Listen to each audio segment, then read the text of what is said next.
கிறிஸ்துவுக்குள் வாழ்வு என்றால் கிறிஸ்துவின் ஆவியினால் ஆட்கொள்ளப்படுவது. I don't find any better word. Possessed, ஆட்கொள்ளப்படுவது. ஏனென்றால் ரோமர் 8:9 பவுல் அப்போஸ்தலன் சொல்லுகிறார், கிறிஸ்துவின் ஆவி இல்லாதவன் அவருடையவன் அல்ல. அதுல காம்ப்ரமைஸே கிடையாது, சமரசமே கிடையாது. ஒண்ணு இது அல்லது அது. கிறிஸ்துவின் ஆவி இல்ல, கிறிஸ்துவின் ஆவின்னு சொல்றாரு அந்த இடத்துல. நாம் இப்பொழுது கிறிஸ்துவின் ஆவியை குறித்து நாம் பேசிக் கொண்டிருக்கிறோம். இதுதான் மறுபிறப்பில் நமக்கு கிடைப்பது. கிறிஸ்துவின் ஆவி நமக்குள் நுழைகிறது, புகுந்து விடுகிறது, பிரவேசிக்கிறது, உள்ளே செல்லுகிறது. It enters as. இப்போ இந்த வசனம் ரோமர் 8ஆம் அத்தியாயத்தில் இந்த 9வது வசனம் தான் நான் இப்போ உங்களுக்கு சொன்னது. கிறிஸ்துவின் ஆவி இல்லாதவன் அவருடையவன் அல்ல என்று நான் சொன்னேன் அல்லவா? அது எதற்காக, எந்த சூழமைவிலே அல்லது எந்த கான்டெக்ஸ்ட்ல அவர் அதை சொல்லுகிறார்?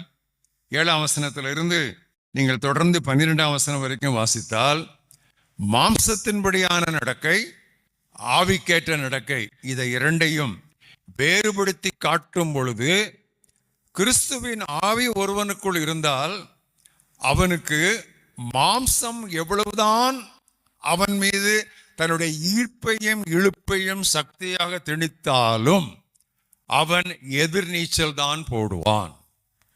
He will swim against the tide.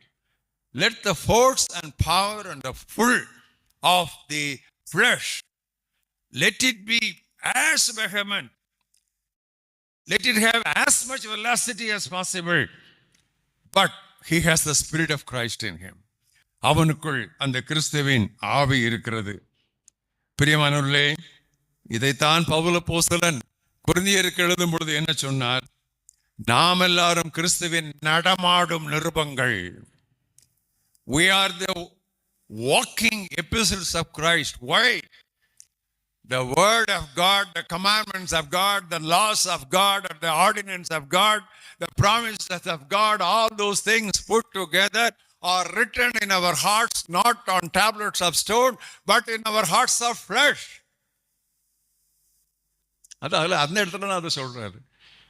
மையினால் அல்ல, தேவனுடைய ஆவியினால் நம்முடைய இருதயங்களில் அவை எழுதப்பட்டிருக்கின்றன என்று சொல்லி எல்லா மனிதருக்கும் நாம் நடமாடும் நிருபங்களாக வெளியரங்கமாய் இருக்கிறோம். We are manifest to all men as walking epistles, not just written epistles, but walking epistles. எழுதப்பட்ட நிருபங்கள் மட்டுமல்ல, எடுத்துக்காட்டான நிருபங்கள். ஆமென். அதுதான் ரொம்ப முக்கியமான ஒரு காரியம், இந்த கிறிஸ்துவின் ஆவி நமக்குள் இருக்கிறார் என்பதற்கு. இதை நான் இங்கே ஒரு வரியிலே எழுதியிருக்கிறேன். A Christian must be a Christian every day, everywhere and in everything. ஒரு கிறிஸ்தவன் தினமும் கிறிஸ்தவனாக இருக்க வேண்டும், எங்கும் கிறிஸ்தவனாக இருக்க வேண்டும், எதிலும் கிறிஸ்தவனாக இருக்க வேண்டும். சரிதானே? வேற விதமாக இருக்க முடியாது. அவன் இருக்க முயன்றாலும் அவனால் முடியாது. கிறிஸ்துவின் ஆவியினால் அவன் ஆட்கொள்ளப்பட்டிருப்பான் என்றால். இந்த ஸ்பிரிட் ஆஃப் கிரைஸ்ட் எங்க ஆரம்பிச்சது? புதிய ஏற்பாட்டில் தான் ஆரம்பிச்சதுன்னு நினைக்கிறீங்களா? இல்லை, இந்த கிறிஸ்துவின் ஆவி பழைய ஏற்பாட்டிலே ஆரம்பிச்சிருச்சு. அது எங்க ஆரம்பிச்சு தெரியுமா? தீர்க்கதரிசிகளை குறித்து பேதுரு சொல்லும் பொழுது என்ன சொல்லுகிறார்? 1 பேதுரு 1:10. இதான் ரொம்ப இன்ட்ரெஸ்டிங். அந்த நம்ம ட்ரேஸ் பண்றோம், அந்த history of the spirit of Christ இப்போ நம்ம ட்ரேஸ் பண்றோம். 1 பேதுரு 1:11 பாருங்கள். 10 பாருங்க. இந்த ரட்சிப்பை குறித்து தீர்க்கதரிசிகள் கருத்தாய் அவர்கள் ஆராய்ச்சி பண்ணினார்களாம். They diligently searched about this great salvation. What was the process? அவங்க என்ன பண்ணாங்க? Searching what or what manner of time the Spirit of Christ who was in them was indicating. அவர்களுக்குள் இருந்த ஏசாயாவுக்குள், எரேமியாவுக்குள், எசேக்கியேலுக்குள், ஆகாய்க்குள், ஹேபக்குள் அவர்களுக்குள் இருந்த கிறிஸ்துவின் ஆவியானவர். அப்ப கிறிஸ்துவின் ஆவியானவர் புதிய ஏற்பாட்டில் மட்டும் செயல்பட துவங்கல, அவர்களுக்குள் இருந்த கிறிஸ்துவின் ஆவியானவரை வச்சுதான் இந்த ரட்சிப்பு இது நிறைவேற போகிற காலம் என்னதென்று அவர்கள் கருத்தாய் ஆராய்ந்து போய்விட்டார்கள், அனுபவிக்காமல் போய்விட்டார்கள். ஏனென்றால் நம்ம இல்லாமல் அவர்கள் புறநாகாதபடி நமக்காக கர்த்தர் அதை நிமிர்த்தி வைத்தார். இதை புரிந்துதான் வெளிப்படுத்தல் புத்தகத்திலே யோவான் திவ்ய வாசகன் என்று சொல்லுவோம், ஆங்கிலத்திலே ஜான் த டிவைன் என்று சொல்வார்கள். அவர் என்ன சொல்கிறார் என்றால், இயேசுவை பற்றிய சாட்சியே தீர்க்க தரிசனத்தின் ஆவியாய் இருக்கிறது. ஆவிங்கிறது அது ஒரு சரியான மொழியாக்கம் அல்ல, தீர்க்க தரிசனத்தினுடைய ரத்தின சுருக்கமாய் கருத்தாய் இருக்கிறது என்று சொல்லலாம். So the spirit of prophecy, the essence of prophecy is concerning the testimony of Christ.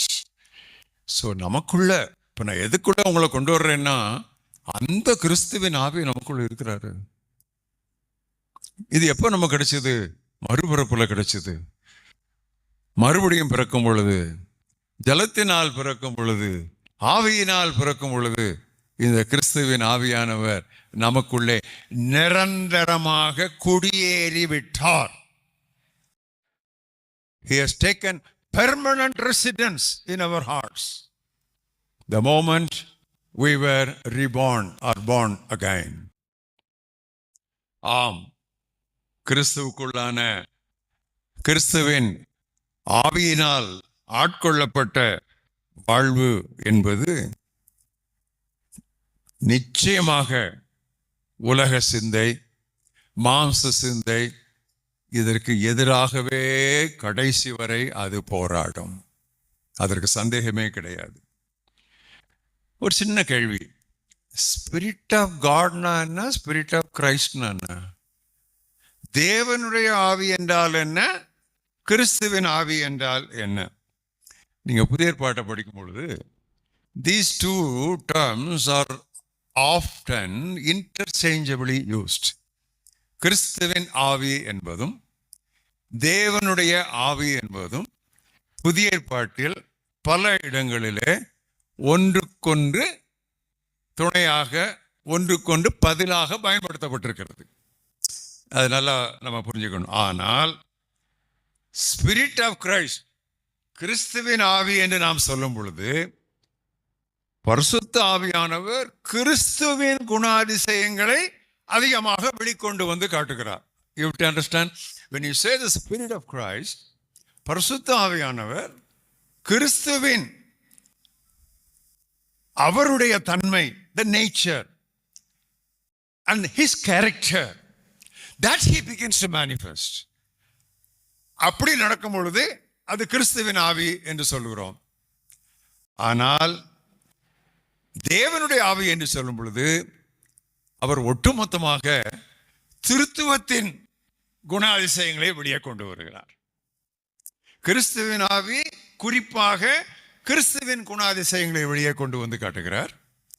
தேவனுடைய ஆவி என்று சொல்லும் பொழுது அவர் ஒட்டுமொத்தமாக தேவனது, அதாவது திருத்துவத்தினுடைய மொத்த குணாதிசயங்களை வெளியே கொண்டு வருகிறார். இதுதான் நம்ம எப்பொழுதுமே நம்ம புரிஞ்சுக்கணும்.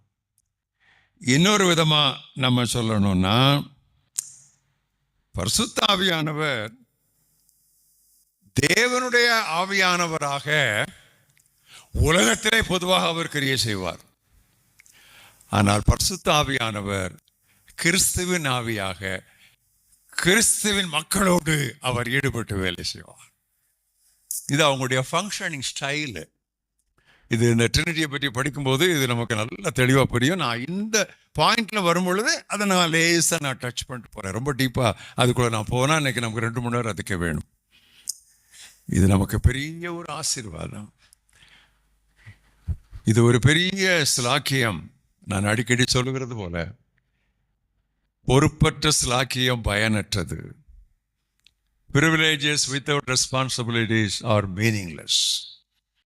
We should always balance privileges and responsibilities in our lives. நம்முடைய வாழ்க்கையில் எப்பொழுதுமே நாம் ஸ்லாக்கியங்களையும் பொறுப்புகளையும் சமநிலைப்படுத்த கற்றுக்கொள்ள வேண்டும். ஸ்லாக்கியங்களில் மட்டும் மகிழ்ந்து கலிகூர்ந்து துள்ளுவது சிறுபிள்ளைத்தனம்.